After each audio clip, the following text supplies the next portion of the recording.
I lived in an apartment a few years ago. 4 units upstairs, 4 units downstairs.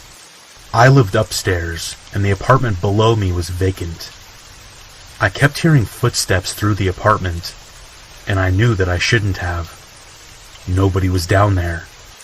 I asked someone to come over and listen, just to see if I was being crazy. Maybe I'm just hearing other apartments, since it is vacant downstairs, and everything is kind of echoing. Wrong. I kept hearing the footsteps. This went on for a solid hour. Finally, I called the landlord and the police. Apparently, someone had broken in through the windows downstairs and was walking back and forth through the apartment with a knife. It was horrifying.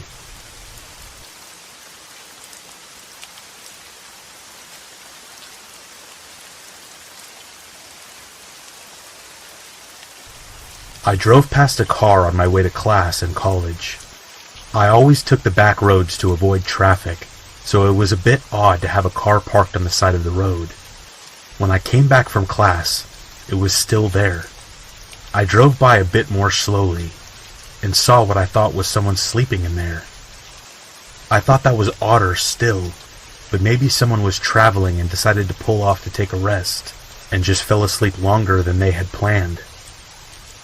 Nope.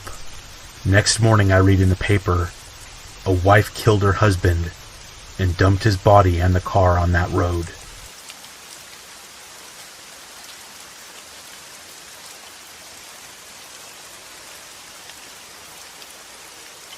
I was out in the middle of nowhere at a musical conference my wife was presenting, held at an old church retreat camp. One of her presentations ran way over, so the lodge's cafeteria was closed. With no car, no phone, and no vending machines, the only resort was to walk into the nearest town and get food. I grabbed a coat and flashlight and had no issue on the trip down, and snagged a pizza from a spot along the highway around midnight. On the way back, it was a different story. I had a severe feeling of discomfort.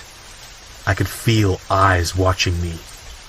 This was out in the middle of the woods, so my first instinct is there's an animal following me. Knowing most predators like to hit from either above or behind, I turned on my phone light and kept it pointed behind me and swept my flashlight up and down as I walked. The whole walk back I heard rustlings, first along one side, then following behind. I kept a steady pace and acted cool, even though I was terrified. Shortly before I was back on site, the feeling left. No more sounds. My wife and I enjoyed the pizza and slept in. 2 days later, we got a shock from the news. A homeless woman was found less than 1,500 yards from our site and had been mauled and partially consumed in what appeared to be a cougar attack. Estimates of the time of death were the exact time that I was walking back with the pizza.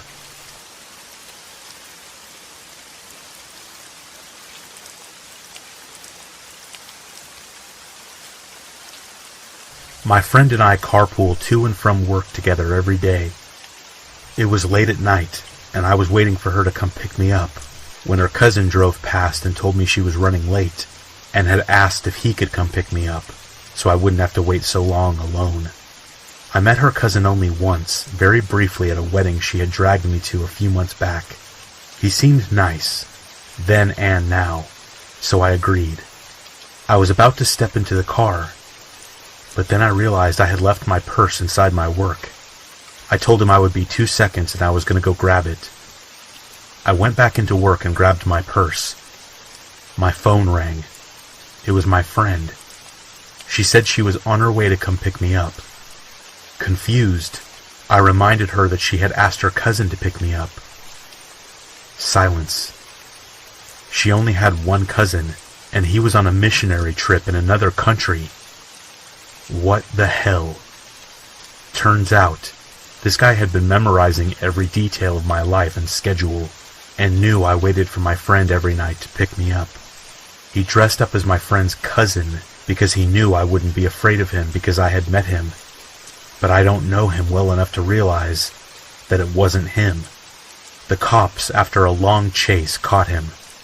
He had previously murdered 3 other women, and in the back of his car were poisons, guns, chains, knives, ropes, and various masks.